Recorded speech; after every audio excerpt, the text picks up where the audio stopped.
soy yo ningún choro, me agarras así en frío, pero creo que tengo la experiencia para responder tus preguntas de manera breve, como tú dices, ¿no? Mi querido César Fernando Lamilla, oye, es un gusto que platiquemos. Fíjate que me llamó muchísimo la atención en el post que pusiste hoy, como una recomendación a tus amigos, los que nos tienes como amigos en Facebook. Ajá. Había hoy, pues nos despertó a todos el sismo de 6.5 a las 7:58 en la Ciudad de México, que Mm. tuvo el epicentro 15 kilómetros al sureste de San Marcos, Guerrero. Entonces, me pareció muy interesante, César, cómo abordas en un post así muy sencillo algunas recomendaciones que dabas de qué hay que ver en nuestras casas o en los edificios para hacerlo. Pero, ¿por qué no? eh, bueno, yo te conozco, sé que eres un brillante arquitecto, además de que jugaste fútbol americano y de ahí nos conocemos en uno de los clubes de más tradición, los Cherokees. Así es. Pero hay muchos amigos y muchos clientes que aún no tienen el gusto de conocerte y que también pudieran beneficiarse de esa experiencia que compartes tú, siempre abiertamente, muy generosa. eh, y bueno, ¿por qué no nos platicas de la experiencia de hoy, no? Y sobre todo de lo que hemos llegado a platicar anteriormente en esta cultura de prevención, Sí, eh, de cómo podemos estar mejor preparados para eventos como este. muy bien. Platícanos de ti así brevemente, cuál es tu perfil profesional y de esta experiencia, ¿no? Que tuvimos hoy cerca de las 8 de la mañana. Está bien, Pablo. Mira, yo soy un arquitecto que tiene cuarenta y tantos años de ejercicio profesional como constructor, eminentemente y básicamente soy constructor. Pero esa experiencia como construir se ha complementado con mi participación desde 1985 en las brigadas de revisión y rescate de edificio, con lo cual, pues muy joven tuve capacitación de altísimo nivel al estar cerca de grandes autoridades técnicas de tanto del gobierno de la ciudad como de la iniciativa privada. Posteriormente, pues en mi ejercicio de construcción me encontré muchísimos casos de edificios dañados o por falta de mantenimiento, por edad, etcétera. Luego pasa el sismo de 2017, me toma ya con ciertos añitos, 50 y tantos años, 56, 57 años, y tomo la iniciativa de publicar algo como lo que publiqué hoy. En este caso era, me ofrecía para revisar edificios de manera gratuita. Y entonces comencé con uno que había yo 4 años antes de 1917 había detectado que ese edificio estaba mal construido, se lo dije a mi amigo, estábamos en una comida y me dijo que tenía humedades, y al ver su humedad me di cuenta que la estructura metálica tenía unas tuercas grandes, enormes, que yo le di la vuelta con la mano a una tuerca. Entonces le dije: "Oye, amigo, déjame revisar tu edificio". Lo revisé y le dije: "Oye, este está muy mal construido, les va a dar un susto algún día".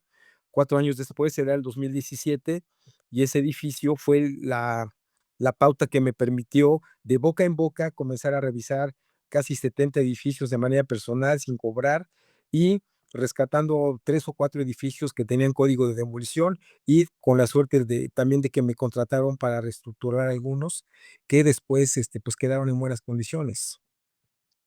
Buenísimo. Pero fíjate que algo que me llamó la atención es que después de esta experiencia que tuvimos con el sismo del 17, eh, pues hoy muchos vecinos, no, unos salieron, otros no. Se supone que tenemos las brigadas de protección civil Ujú. y pues realmente se nos olvidó a todos, ¿no? Entonces, el asunto es que por muchos simulacros vemos que no estamos preparados, ¿no? No, no le estamos, no tenemos una cultura, y como la tienen países como Chile o como Japón, que han tenido, eventos sísmicos de gran magnitud. Chile ha sido el único país latino que ha tenido un sismo de 9.1, prácticamente arrasó con zonas completas, y Japón es una zona eminentemente sísmica. en esos 2 países tienen una gran cultura de saber qué hacer cuando hay algún evento de esta naturaleza, Pablo. Sí, incluso los niños, ¿no? Estaba viendo que ya las Exacto. escuelas están preparadas como un kit de supervivencia, ¿no? Los niños mexicanos, lo único que están heredando es el pavor de los papás que tienen por los sismos, y lo que olvidan. Estamos en una zona eminentemente sísmica. Ha temblado, va a temblar y seguirá temblando. Las magnitudes de los siguientes sismos no se pueden predecir, pero sí estamos seguros de que va a seguir temblando por siempre. Estamos en un valle que prácticamente es una alberca de lodo, porque estamos sobre una parte del Distrito Federal o de la CDMX, una parte importante está desplantada sobre lodo, sobre sedimentos del lago de Texcoco.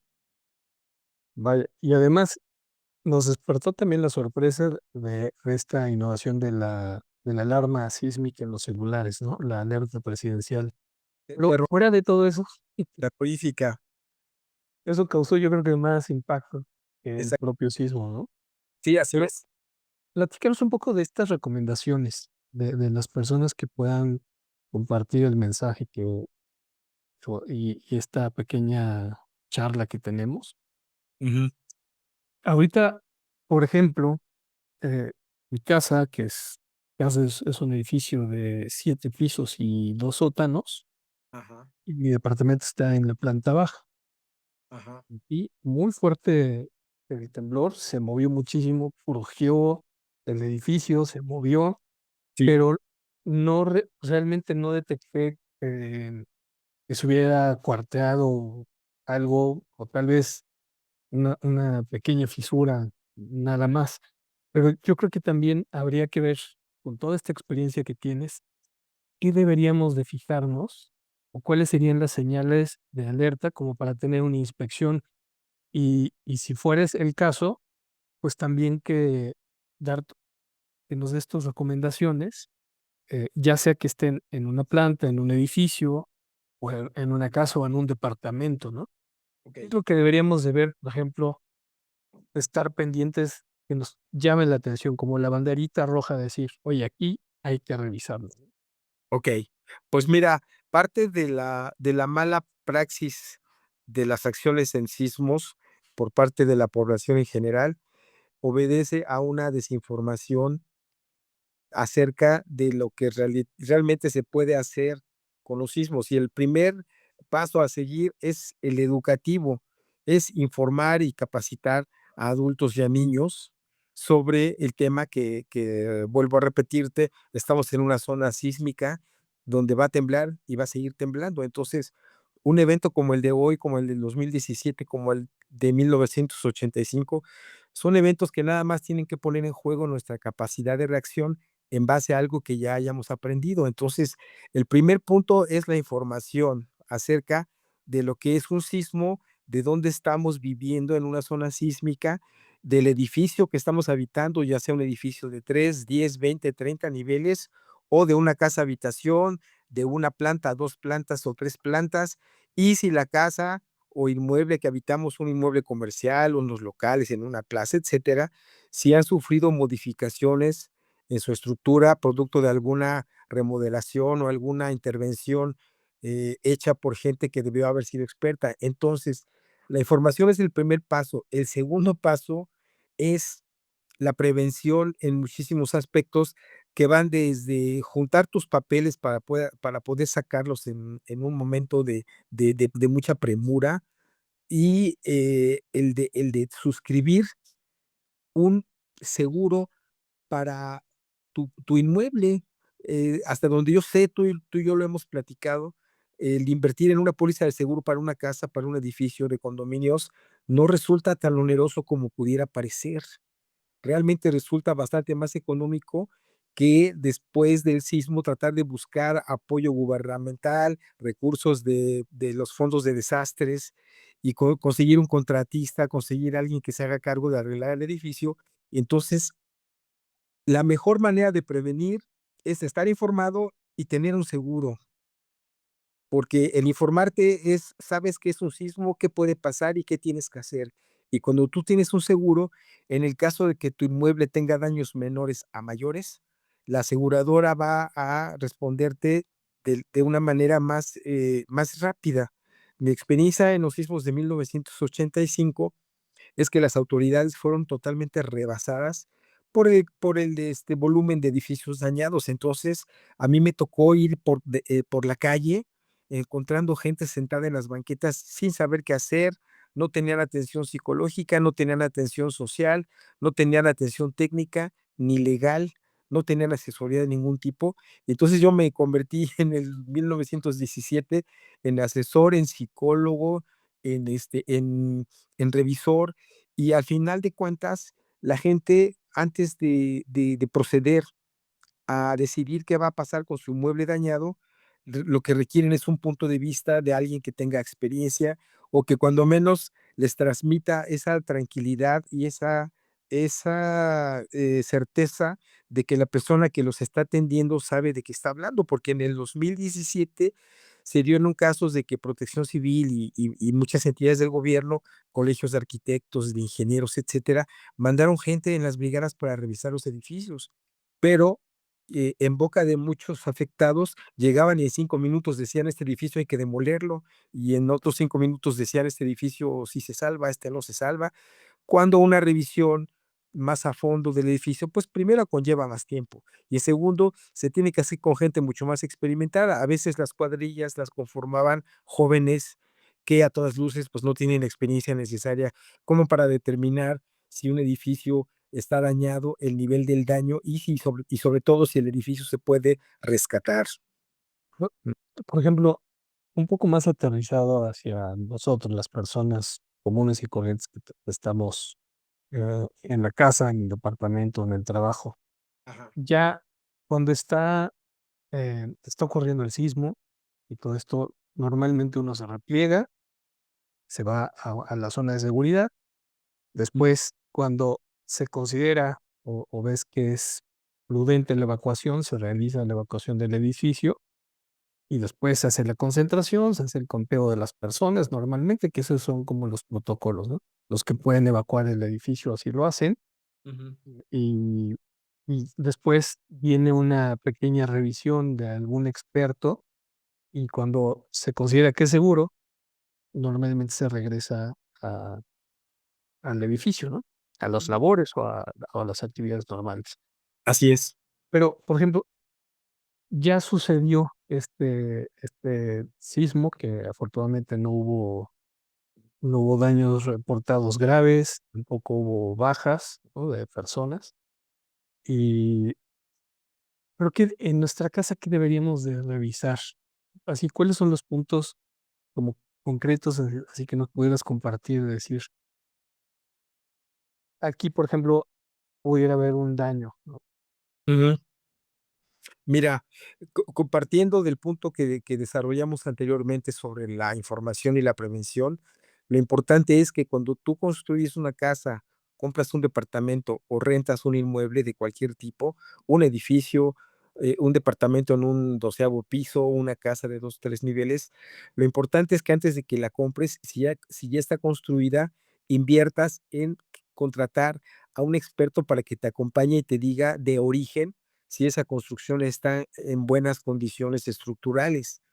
Yo considero que pagándole el honorario a un ingeniero, un arquitecto, tú puedes ir y decir, bueno, voy a rentar este departamento, voy a rentar este local, voy a rentar este edificio, pero el técnico al que tú acudiste ya te dio una primera imagen antes de cualquier evento sísmico, ya te dio una imagen de lo que pudiera pasar con ese inmueble. Puede ser que Antes de comprarlo, ¿no? exactamente, antes de comprarlo. De hecho, yo siempre he propugnado en las pláticas y en las conferencias que he dado sobre el tema, que paralelo a las escrituras que uno tiene de la casa, ya sabes, ¿no? Uno piensa que las escrituras ya te dan la propiedad de la casa y todo, pero siempre debe de haber 2 documentos que tienen que conformar parte de ese paquete legal de cualquier inmueble. Y el primero, pues, son los planos, y el segundo es una revisión estructural previa.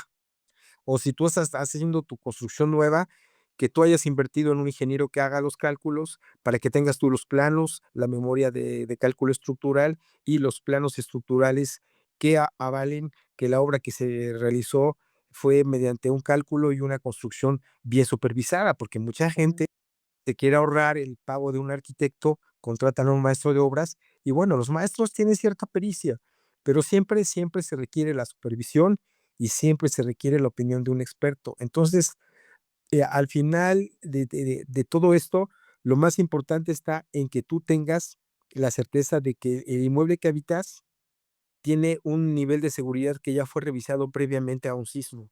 Si no Claro, sucede, lo que va a pasar es que vas además, el ingeniero, regresando un poco al punto, quien te revisa el inmueble, hablando, por ejemplo, en casos de edificios, locales comerciales y lugares donde se conglomera gente, personas ajenas al inmueble, como comercios, como edificios. Generalmente, el que va y revisa puede establecer un lugar de reunión que se considere el más seguro. ¿Por qué?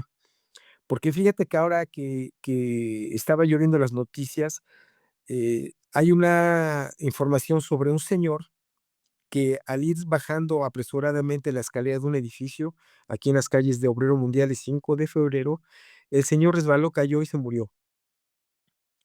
Entonces, esto me lleva al siguiente punto, que es que no siempre es bueno salir corriendo a la calle. Muchas veces, al salir a la calle te puede caer un transformador, un cristal roto, un pedazo de cantera o de recubrimiento de fachada, un cable de alta tensión, o te puede atropellar un coche, te puede atropellar una motocicleta, o te puedes tropezar como este señor y caer, bueno, se puede pensar que en la histeria colectiva ya suceden muchísimas cosas. Entonces, no siempre es lo más adecuado salir corriendo, sobre todo si tú estás en un edificio de 20 pisos y estás en el piso 15, no puedes bajar, porque, no tienes tiempo de bajar. Lo que tienes que saber es que en ese nivel ya se puede determinar, o sea, se debió haber determinado una zona de reunión para que estén allí en la zona más segura del edificio, ¿me sí, explico? claro, bueno, este es el protocolo de evacuación de inmuebles, ¿no? Y ese se debe de tener preparado con anticipación y esto en el comité de vigilancia junto con los Sí. condominios o el administrador de los edificios corporativos o el plan de la planta lo debe de preparar. Ujú. Pero, por ejemplo, hay muchas personas que viven en casas particulares o que el condominio no están bien organizados. Ajá. Ya estás en e en el ya estás en el movimiento, en el sismo, ¿no? Está ocurriendo. Eh, por eso también mencionaba un poco lo de la parte de, sí, tenemos que tener identificadas las cosas, pero, por ejemplo, ¿cuáles serían una recomendación que nos pudieras compartir para ubicar una zona segura dentro de nuestra casa? Tal vez, eh, lo ideal es contratar a un experto, un arquitecto, un ingeniero, pero en el caso de para efectos prácticos, ¿cómo podríamos saber cuál es la mejor zona dentro de un departamento o una casa? Mira, se ha difundido mucha información acerca de eso, y hay criterios como el del triángulo de vida, que tienes que estar cerca de un elemento que no se pueda caer, o que al caer se quede Ujú, como un triángulo que te permite estar abajo, etcétera. En mi particular opinión, después de haber revisado y de haberme encontrado con edificios donde me tocó ver autos y gentes aplastados, y gente que se quedó atrapada en los inmuebles, lo que yo te puedo sugerir es que, generalmente es mejor que, meterse a un baño. Si estás en un edificio, en un piso 13 o 14 o un edificio que en donde ya no te da tiempo de desalojar, lo mejor es que te metas al baño, porque en el caso de que el edificio colapse y se tarden en rescatarte, al menos vas a tener, acceso al agua en primer lugar, y en segundo lugar, los baños generalmente tienen los muros más próximos, de tal forma que son los lugares que menos se pueden deformar o que menos pueden colapsar, aun cuando un edificio caiga. buenísimo. Y, por ejemplo, en casos como este sismo que a pesar de la magnitud o la intensidad, no tuvo daños las consecuencias de daños materiales no fueron tan graves. ¿Qué deberíamos de ver dentro de nuestras casas y departamentos como señales de tal vez un daño que tiene que revisarse de manera más seria, ¿no? Muy bien, esto va en relación directa a lo que yo acabo de publicar en Facebook, en mi muro, precisamente eso, que primero tenemos que ver si primero estamos bien y estamos completos todos, la familia o los habitantes. Ujú. O, evitar, este, caminar o revisar si el edificio tiene vidrios rotos, al momento de caminar sobre vidrios rotos te puedes lastimar. Entonces, lo primero que tenemos que ver es si no hay vidrios rotos, si no hay, si las puertas y ventanas abren y cierran bien, que es una señal inequívoca de que el edificio pudiera estar deformado.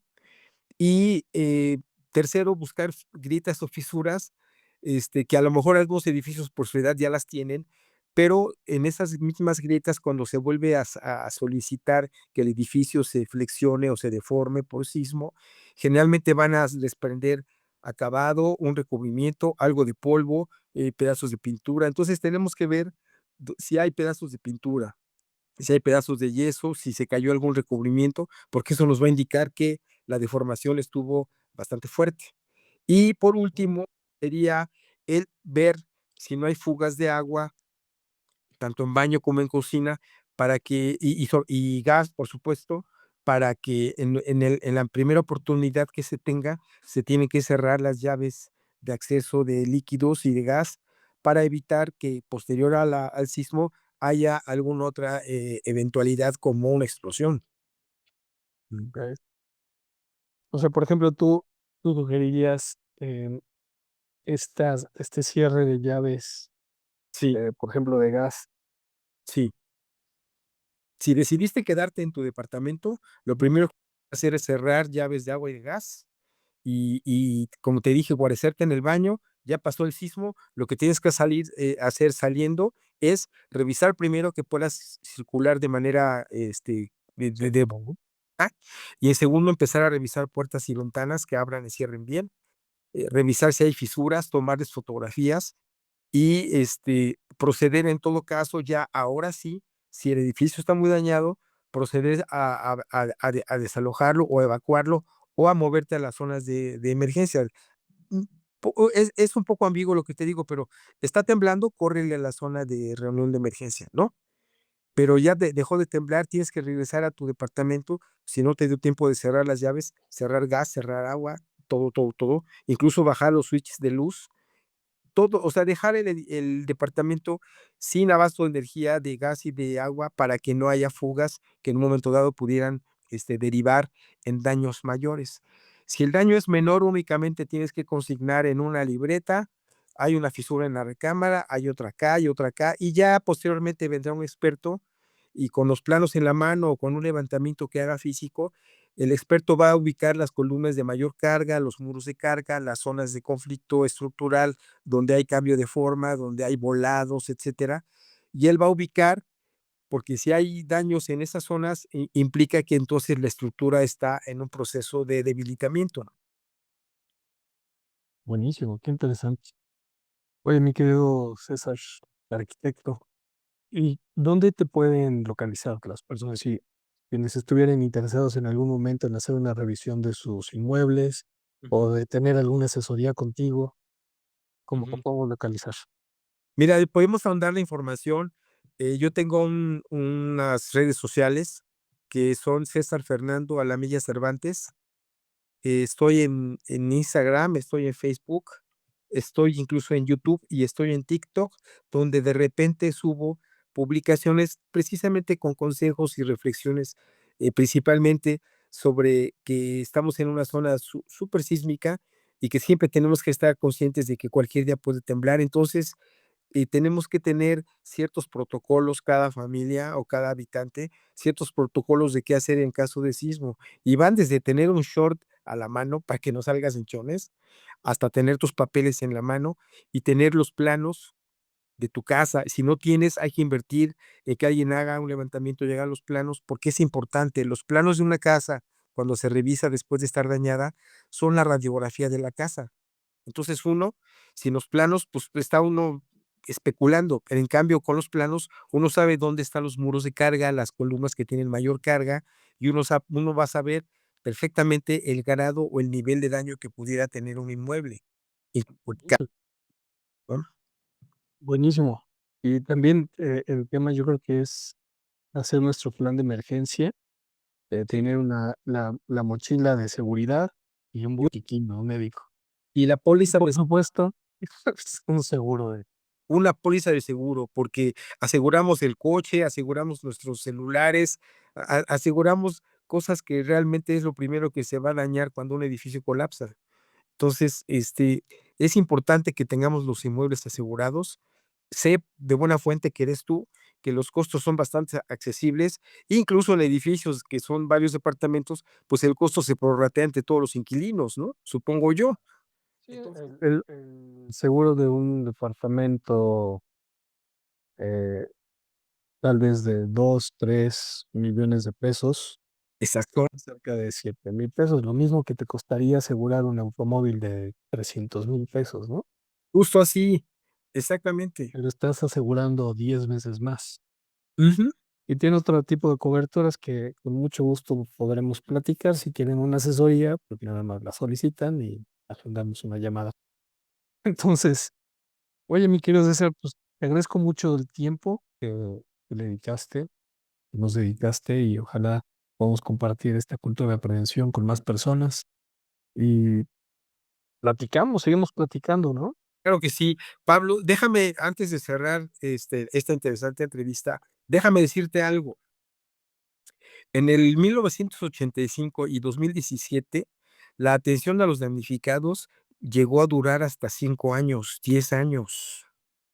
Wow. Entonces, la diferencia de tener una póliza a esperar a que el gobierno te asigne un código de intervención y después asigne recursos a tu casa, puede tardar después de un sismo años. Y mientras tanto, ¿dónde vives? ¿Qué haces? ¿A quién acudes? Me tocó ver casos dramáticos de personas que se tuvieron que ir a vivir con el cuñado porque el edificio se cayó y 3 años y no les intervenían el edificio, lo demolieron y otros 3 años en lo que lo construían. A diferencia de que teniendo una póliza, la aseguradora libra un cheque y ya sea tú con tu casa o un grupo de condóminos pueden elegir el constructor que quieran para que de inmediato intervenga su inmueble. Esa es la diferencia. Si vamos a esperar a que el gobierno nos tire la mano, ese es el principal peligro de que el inmueble no reciba la atención en el momento adecuado, porque puede irse deteriorando con el tiempo. Excelente. Grandioso comentario. Yo creo que ese es el tema de la prevención y sí, el Exacto. principio de los seguros es que el dinero de muchos paga los accidentes y los daños de pocos. Una póliza te va a ahorrar estar yendo a tocar puertas y prácticamente yendo a limosnear la atención. Así es. Bueno, y este es el compromiso de la sociedad civil, ¿no? Yo creo que ese es el principio de los seguros, la solidaridad colectiva, ¿no? Esa es la magia del seguro. Así Además, que que la sociedad cuando se une logra mejores cosas que esperando a que recibir atención de nuestras autoridades, que si bien hacen su trabajo lo mejor que pueden, este, muchas veces no se tiene la capacidad, o de pronto el fondo de desastre ya se desapareció, o pero parece que se empeñan te en puedo demostrar que no quieren hacer las cosas bien. exactamente, te puedo platicar tantas anécdotas, incluso yo participé en la comisión de reconstrucción y tengo unas anécdotas muy sabrosas. Está muy bien, mi querido César, tenemos que platicar, preparar una charla, esta fue de bote pronto, Sí, y con muchísimo gusto lo platicamos. siempre que necesites de mí, ya sabes, cuentas conmigo. Un fuerte abrazo y todo lo mejor para este 2026, mi querido César. Todo lo mejor para ti y para tu familia. A ti y hazlo extensivo a todos los que te ven y te escuchan. Muchas gracias, amigo. Okey, Que tengas muy buena noche. sí, Gracias. hasta luego.